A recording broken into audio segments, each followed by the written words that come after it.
To express is the greatest privilege of all. To express, we must stand tall. We may be different in the ways we think, but in the end, we are united by ink.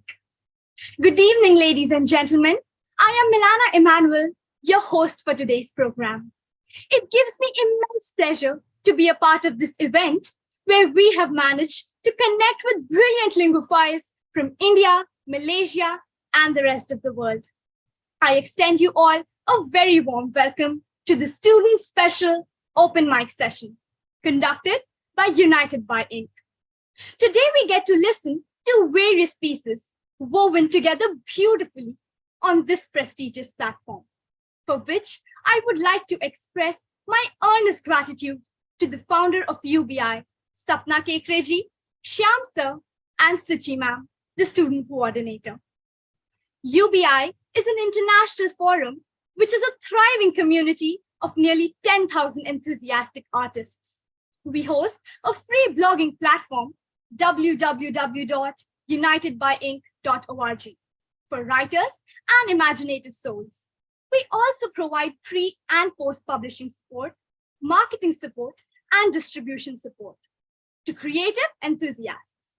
Translation, proofreading services, and UBI Learning Lab program are other services we provide. Join our community to know more about our activities and events which caters to the needs of all. So, before the ink is dry, let us commence with the evening, starting with Nikita Idnani. She is in grade 11 and has always had a knack for reading and writing. This is the first time she is trying her hand at writings and reciting poetry. The topics are something she strongly feels about, and the two pieces that she will be presenting are very close to her heart. The first, a poem titled Equilibrium, which throws light upon a very relevant drawback of the society, bigotry. And the second, which talks about the two significant aspects of life, Tohfa and Tufan. Over to you, Nikita. Thank you so much, Milana. Good evening, everybody. My name is Nikita Idnani, and as Milana mentioned, I'm in grade 11 from the Sanskar Valley School. Before I begin, I would like to express my gratitude to Sapnaji, Shyamji, and Suchi ma'am for giving me this opportunity to be able to present my views and to be able to present my first attempt at poetry. Without wasting any time, let's begin. My first piece is called Equilibrium, a poem dedicated to those who were shunned by society for having varied life choices, which were deemed unacceptable with regard to the preconceived and orthodox societal norms. Here we go. The equilibrium, the state of balance created by the equal opposition of opposing force, losing each other to accommodate and tether to each other, building upon each other and getting the sense of a community from each other, for each other. The world used to rest in equilibrium until one fine day it was proclaimed that the ones who were distinct with no fault of their own were not acceptable or not normal, as if they were an untouchable group that was being punished for a crime so gruesome yet not committed intentionally. In the court of racial ideology, all the evidence and witnesses stood null. It seems as though the Second World War never ended. The so-called undesirable crowd grew in number, yet they grew more and more helpless. Those whose tears were dripping, dropping, dampening the ground, yet their presence remained unacknowledged, their voices unheard. The silence, so deafening, yet it was forced behind those bars welded ever so tightly by the social conservatism. I often ponder about how my set of genes somehow combined to make me in a way that I manage to fit the idea of a being who happens to be adequate enough for the social norms to allow my existence.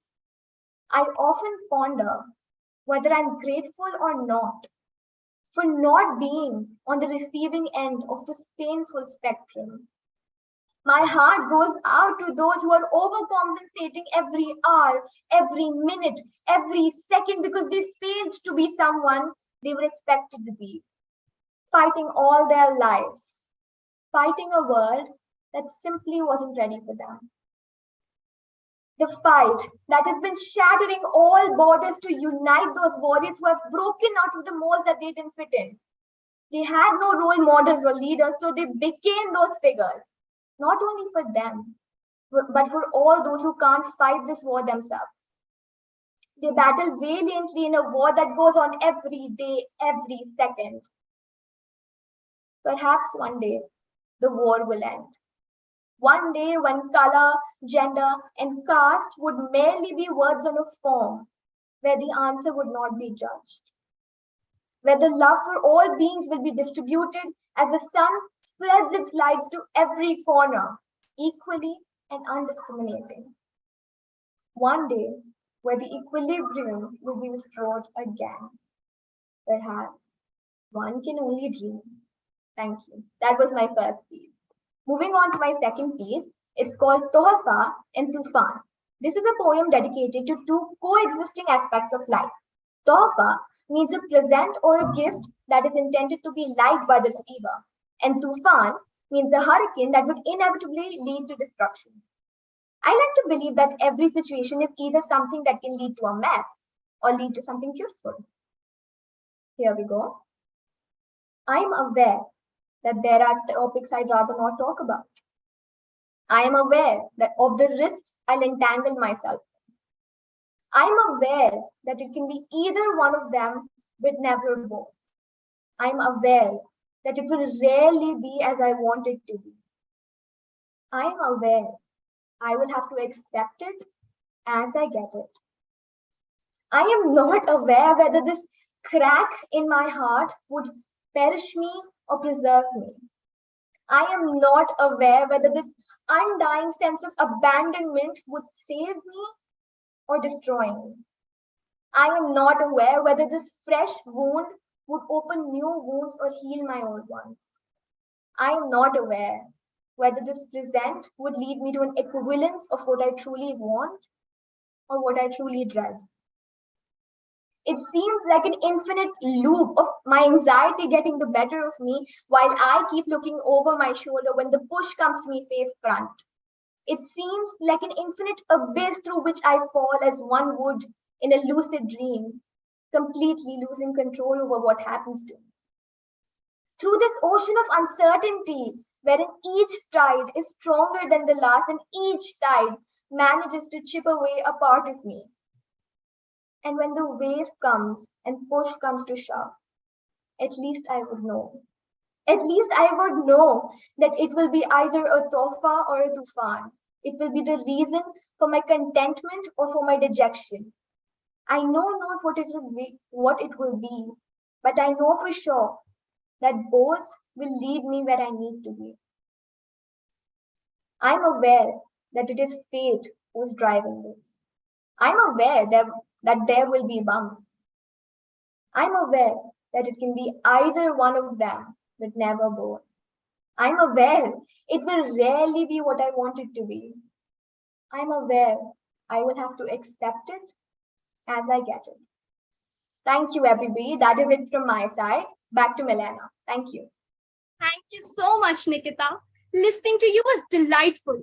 The relevance and the accuracy is something which made your pieces extremely valuable. Perhaps one day the war will end. And as for Tohfa and Tufan, it has beautifully highlighted the essential quality of acceptance, along with the truth, the uncertainty of life. अब जब हमने life की बात कर ही दी है, तो क्यों ना हम इश्क की भी करें? तो अब आपके सामने प्रस्तुत हैं स्नेहांशु, जो अपने टैलेंट का तोहफा हम सबके सामने प्रदर्शित करेंगे। वे 12th ग्रेड के स्टूडेंट हैं और अमरावती डिस्ट्रिक्ट को बिलोंग करते हैं।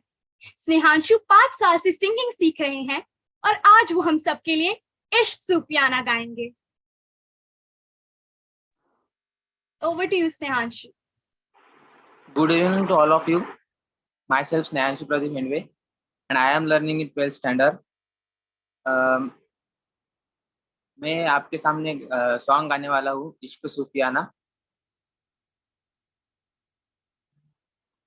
रब की कवाली है इश्क कोई दिल की दिवाली है इश्क कोई, महकी सी प्याली है इश्क कोई, सुबह की लाली है इश्क, गिरता सा झरना है इश्क कोई, उठता सा कलमा है इश्क कोई, सांसों में लिपटा है इश्क कोई, आंखों में दिखता है इश्क।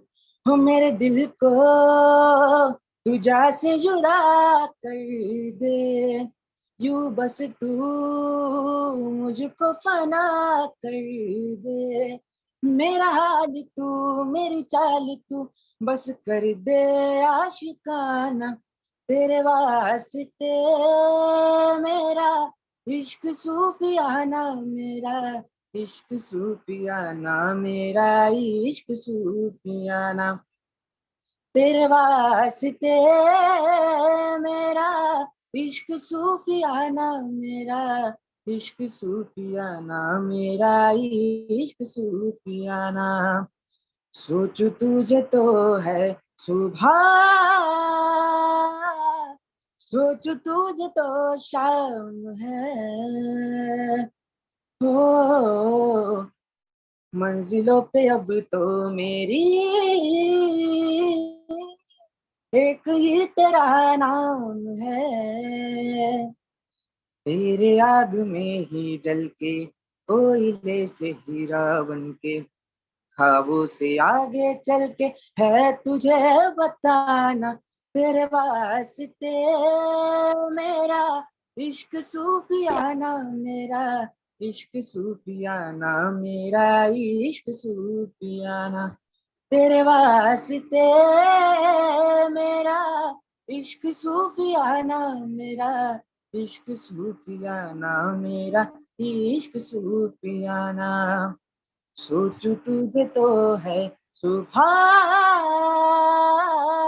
सोचू तुझे तो शाम है,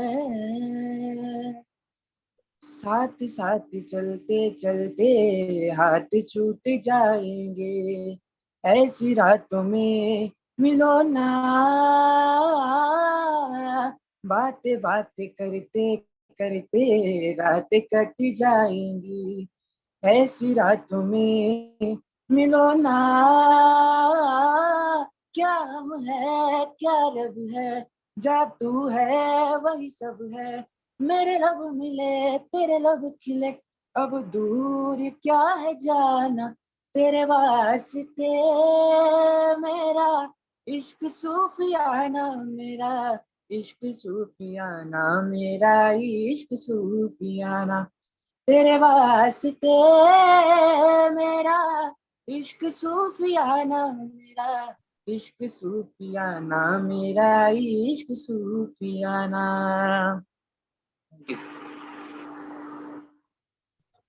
ब्यूटिफुल। आपकी सिंगिंग ने हम सबको सम्मोहित कर दिया है। ये गाना सुन के हम सबके चेहरों पे एक स्माइल जरूर आए। And you know what is another thing that would bring a smile to my face? Do not tell my mother, but I really wish someone would write a love letter to me just like this song. But letters, they're pretty non existent now. Guess I was just born in the wrong generation. Anyway, here we have Priyanshi, who is going to reignite the love for letters that once brought trillions of smiles on billions of faces by her poem, Redolence of Letters. Priyanshi is a student of grade 9 who started framing daily life incidents as poems since last year. And that is what she does when it comes to writing now. She is a considerate girl who recognizes the essence of letters and realizes that they aren't just pieces of paper, but a lot more. Over to you, Priyanshi. Thank you so much, Milena. And today I'm going to be speaking about the redolence of letter. But before that, I would really like to thank Sham sir, Suchi ma'am, and Swapna ma'am for giving me this opportunity. And I'm really thankful to all of you. And when it comes to letters, they're almost extant, but we all know how beautiful they are. So I'm just going to present this short poem to you, which I've written, emphasizing the beauty of letters. The redolence of letters, as the words filled with love, feelings that people are afraid to speak, trying to ink them, gathering guts. The pressure, the load, the thoughts, what one should write, in agreement and disagreement, the conscience and gut feeling debatingly fights. Messages can be deleted, but letters can be kept, bringing a smile, where one is constantly emphasizing on each word written for them all night. The redolence of letters isn't just about words written, it's about the feeling one flutters, forbidden. Because the fear, the nervousness, the anxiety of the writer, if the reader experiences disappointment, or the letter makes the day brighter. And no matter to whom one writes, the ones who are with them or not alive, what matters is their existence once made a person smile wide. Because the redolence of letters, as the words filled with love, feelings that are unspoken, trying to be inked, gathering guts. Thank you so much. That was heart-touching, Priyanshi. I really appreciate how you were able to describe the true meanings a letter carries. Unfortunately, the only letters I got to pass around were chits in my class, जिनके लिए मुझे डांट तो बहुत पड़ी, but it was definitely worth it. The suspense, the thrill, कहीं ma'am देख तो नहीं रही हैं? यही सब हरकतें याद करके मुस्कुराहट तो आ ही जाती है, और उसके साथ ही तीर्थ भी आए हैं अपनी कविता हम रहे मुस्कुराते प्रस्तुत करने। तीर्थ 9th ग्रेड का स्टूडेंट है जो कविता लेखन में रुचि दिखाते हैं। वे 6th क्लास से देशभक्ति, परीक्षाएं और छात्र जीवन जैसी चीजों पर लिखते आ रहे हैं, और आज हम एक हास्य कविता से विस्मित करेंगे। इसके पहले मैं अपनी कविता बोलना शुरू करूं, मैं धन्यवाद करना चाहूंगा सूची मैम का, श्याम सर का और सपना मैम का कि उनने मुझे ये मंच दिया अपनी कविता को प्रस्तुत करने के लिए। मेरी कविता का नाम है हम रहे मुस्कुराते और वह कुछ इस प्रकार है। सुबह उठते ही पापा रहे बड़बड़ाते, छोटे भैया स्कूल नहीं जाने के लिए गिड़गिड़ाते और बड़े भैया को उठाने पर चाटे पड़ जाते, हम रहे मुस्कुराते। एक दोस्त को छोड़कर सारे मूवी देखने जाते, उसकी तबीयत ठीक हो जाए यही प्रार्थना मांगते, लेकिन मूवी के पहले जो देखते उससे जल बनकर खाक हो जाते, हम रहे मुस्कुराते।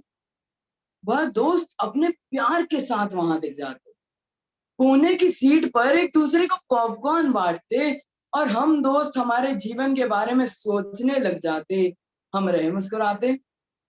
अगले दिन उस दोस्त को से बदले का प्लान रचाते, पैर मुड़ जाने से हम बच जाते क्योंकि बाकी दोस्त अनजाने में प्रिंसिपल के सुपुत्र को पीटाते, हम रहे मुस्कुराते। मामा जी के जन्मदिन पर पार्टी सजाते, इसी कारणवश परीक्षा के लिए पढ़ना भूल जाते और अगले दिन हर सवाल का जवाब श्री राम लिखाते, हम रहे मुस्कुराते। इसी परीक्षा में 2 बच्चे चिट बांटते, महोदय शिक्षक की नजर में आ जाते और प्रिंसिपल से मिलकर माँ बाप उन्हें घर ले जाते, हम रहे मुस्कुराते। परीक्षा के बाद बच्चे अपनी राय बांटते, 0.2 0.4 के पीछे पागल हो जाते और मैं और मेरे दोस्त देखते रह जाते, हम रहे मुस्कुराते। घर पहुंचने पर परिवार वाले प्रेस कॉन्फ्रेंस लगाते, माता श्री के मानने पर हम भी मान जाते कि इस परीक्षा से तो स्वयं भगवान भी ना बचा पाते, हम रहे मुस्कुराते। बड़े होकर बनना क्या है, शिक्षक यह सवाल सामने लाते, मैं और मेरे दोस्त टीचर बोलकर हंसने लग जाते और वह इस मजाक को अनादर ही समझ पाते, हम रहे मुस्कुराते। एक सुबह शिक्षक माँ को फोन लगाते, परीक्षा तो छोड़ो कक्षा के कांड भी बताते और माँ का रौद्र रूप देखकर हम चकरा जाते, हम रहे मुस्कुराते। हम आधे घंटे बाद ही जग पाते, डर के मारे चलना भूल जाते, लेकिन माँ के प्यार से फिर जीवित हो जाते, हम रहे मुस्कुराते, हम रहे मुस्कुराते। धन्यवाद। वाह तीर्थ, आपकी कविता सुन के मजा आ गया। आपकी विपत्ति में मुस्कुराने की ये जो कला है, ये हम सबका मार्गदर्शन करेगी। क्या खूब कहा है। And these little problems, my dear friends, are the trials and tribulations of a teenage heart. And my heart is surely very happy to have witnessed such great performances by Nikita, Snehanshu, Priyanshi, and Teet. Now, before the evening draws to a close, as the format of the program, I would like to present my writing as well. It is a poem regarding how it is not completely one's fault for everything that goes wrong, and how he or she should not suffocate under its blame. It is titled, Mistakes Make Us Men. Stumbling through the dark, your feet blood red, every step a dead end. Your own self you misled, 1,000 voices at the back of your mind, one soul around. Off the beaten path you lie, waiting to be found. All the dreams you once saw are sunken ships, buried lone. You wonder if you rocked the boat deliberately on your own. Your demons are hovering, your regrets are many. Your conscience is quivering. That is, if you have any. After all, how does a tide rise without the ocean churning up? How does a rack fall without a pile up? How does a tornado form without a swirl of wind? It's not your fault to fear the way things might end. You have blood, no impulse. You have two hearts, but no brain. Remorse consumes you as you drown in this inevitable shame. Again, how does a fire emerge without a spark? How does a shadow follow without the dark? How does glass break without a fall? It's not your fault. It's not your fault. Thank you. Now, it was quite ironical to recite this poem at the end of this open mic, since it has been a success, I believe. And I do not regret any second of it. This evening has been a fruitful one, and I sincerely thank all of you for adorning this event with your presence. It is genuinely appreciated. Make sure to connect with us on our socials and be updated on such worthwhile events in the near future. Good night, everyone. Namaskar.